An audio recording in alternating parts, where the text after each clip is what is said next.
3.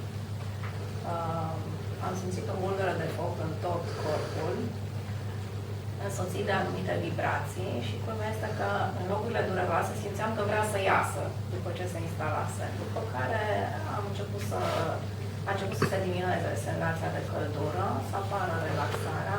Acum nu mai doare nimic, de-aia m-am și ridicat în picioare să verific. Eu am simțit foarte bine cervicale, inclusiv mi-am trăznit niște vertebrate aici.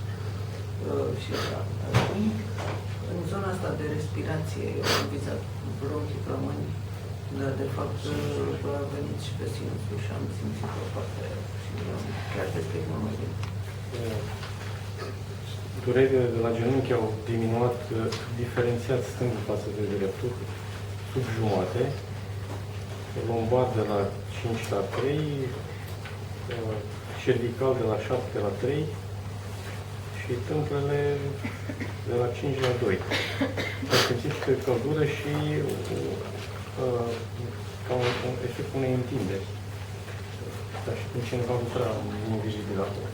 Cam când am venit, eu am o mastoză, care când ați început, am simțit locul ăla inflamat rău de tot, preț de un minut și pe urmă, ca și cum ar fi tras, și nici măcar nu m-am gândit.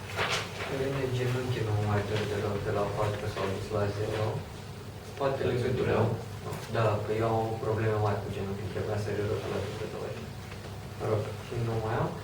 Spatele gâtului care mă dura la început, mă dura general, acum mă dura la început, la fel nu mă mai doare.